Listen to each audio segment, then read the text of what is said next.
Good morning everyone.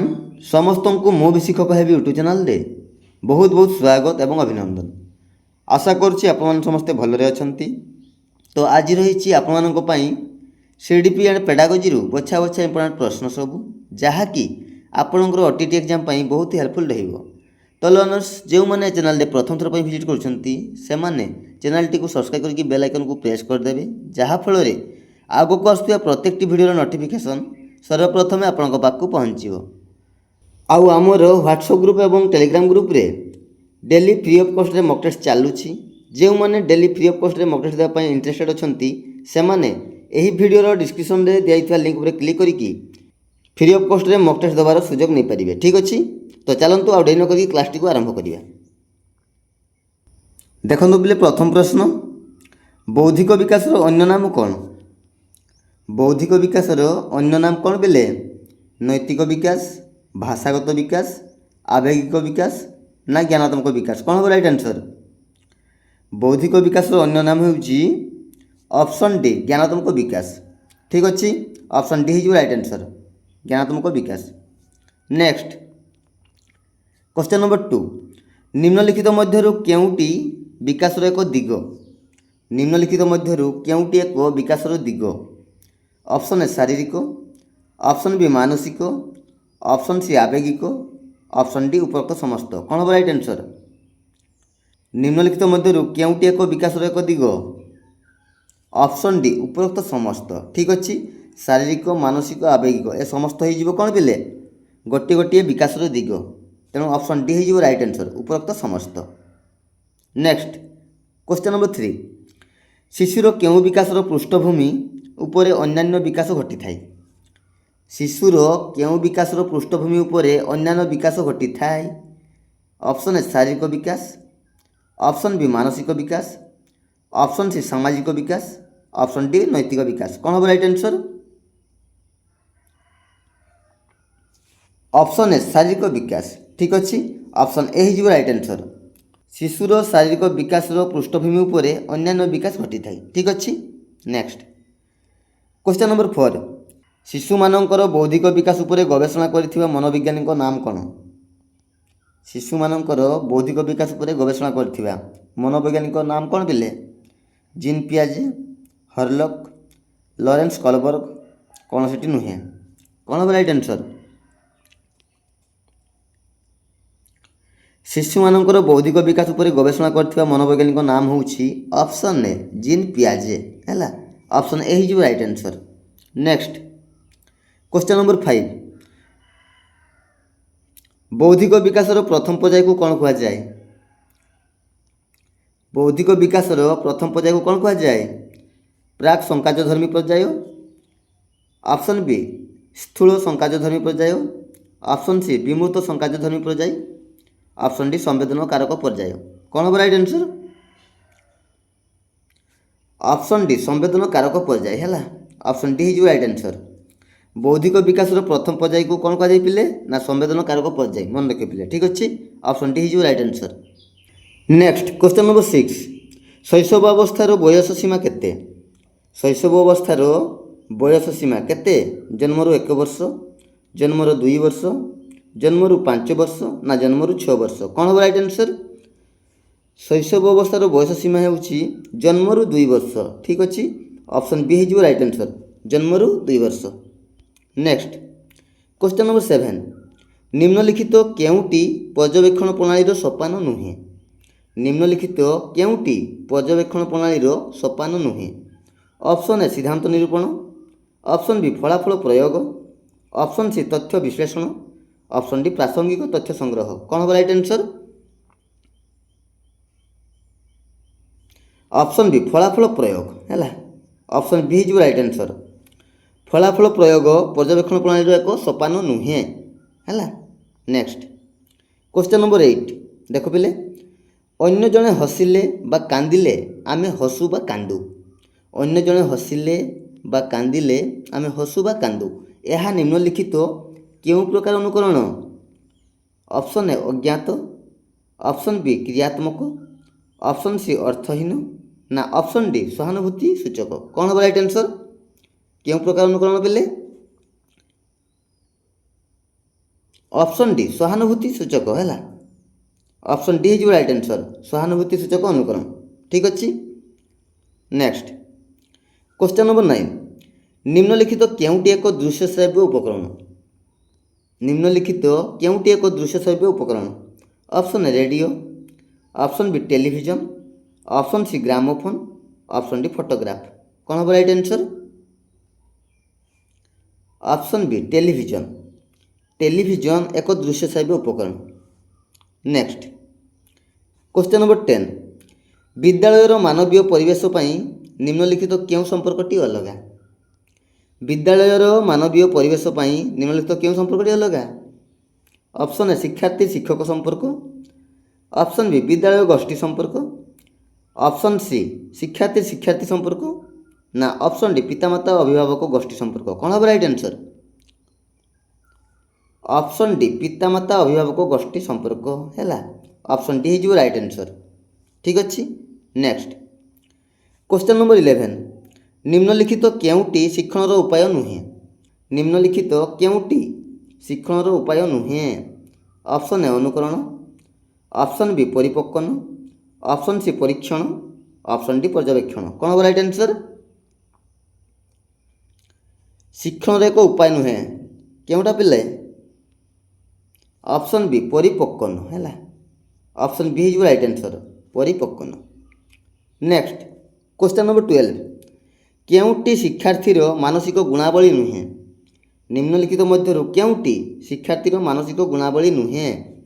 स्वभाव, कृतित्व स्तर, प्रत्यय गठन, स्मरण शक्ति। कौन हम राइट आंसर? ऑप्शन ए स्वभाव। ठीक अच्छे। ऑप्शन ए हो राइट आंसर स्वभाव। यह एक शिक्षार्थीर मानसिक गुणावली नुहे है। नेक्स्ट क्वेश्चन नंबर 13 पिलामानंक मध्यरे थिबा व्यक्तिगत प्रभेद दूर करिया पई केउं शिक्षण व्यवस्था ग्रहण करिबा। पिलामानंक मध्यरे थिबा व्यक्तिगत प्रभेद दूर करिया पई केउं शिक्षण व्यवस्था ग्रहण करिबा।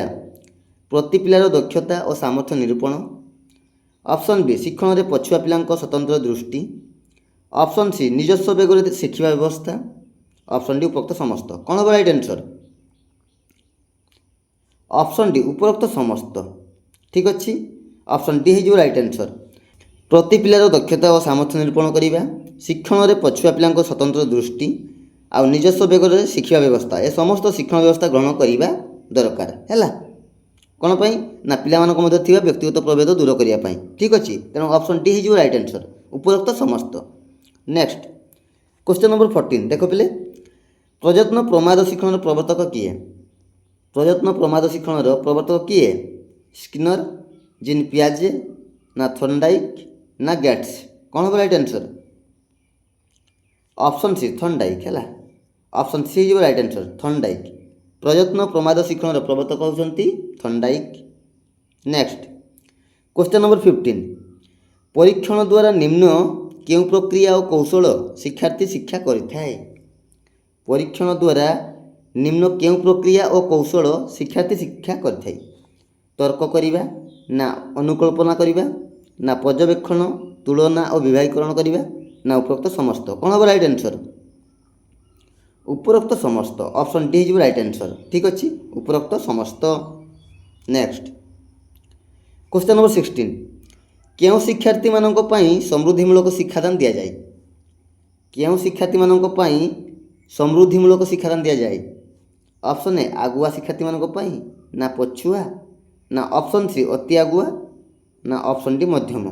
कौन हम राइट आंसर? ऑप्शन ए आगुआ शिक्षार्थी मानक पई समृद्धिमूलक शिक्षादान दिया जाए। ठीक अच्छे।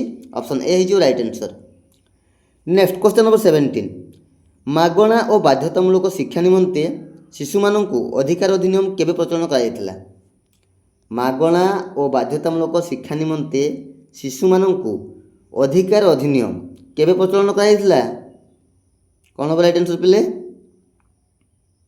ऑप्शन बी 2009 मसीह है। ऑप्शन बी हो राइट आंसर 2009 मसीहा। नेक्स्ट क्वेश्चन नंबर 18 शिक्षा अधिकार अधिनियम केउं अध्याय रे शिक्षकों दायित्व और कर्तव्य संपर्क में उल्लेख करा जायछि। शिक्षा अधिकार अधिनियम केउं अध्याय रे ଶିକ୍ଷକଙ୍କ ଦାୟିତ୍ୱ ଓ କର୍ତ୍ତବ୍ୟ ସମ୍ପର୍କରେ ଉଲ୍ଲେଖ କରାଯାଇଛି? ଅପସନ୍ ଏ ପ୍ରଥମ ଅଧ୍ୟାୟରେ, ନା ଅପସନ୍ ବି ଦ୍ୱିତୀୟ, ନା ଅପସନ୍ ସି ତୃତୀୟ, ନା ଅପସନ୍ ଡି ଚତୁର୍ଥ ଅଧ୍ୟାୟରେ? କ'ଣ ହେବ ରାଇଟ୍ ଆନ୍ସର୍? ଅପସନ୍ ଡି ଚତୁର୍ଥ ଅଧ୍ୟାୟରେ। ଠିକ୍ ଅଛି, ଅପସନ୍ ଡି ହେଇଯିବ ରାଇଟ୍ ଆନ୍ସର୍। ଶିକ୍ଷା ଅଧିକାର ଅଧିନିୟମର ଚତୁର୍ଥ ଅଧ୍ୟାୟରେ ଶିକ୍ଷକଙ୍କ ଦାୟିତ୍ୱ ଓ କର୍ତ୍ତବ୍ୟ ସମ୍ପର୍କରେ ଉଲ୍ଲେଖ କରାଯାଇଛି। ଠିକ୍ ଅଛି, ତ ଅପସନ୍ ଡି ହେଇଯିବ ରାଇଟ୍ ଆନ୍ସର୍ ଚତୁର୍ଥ ଅଧ୍ୟାୟରେ।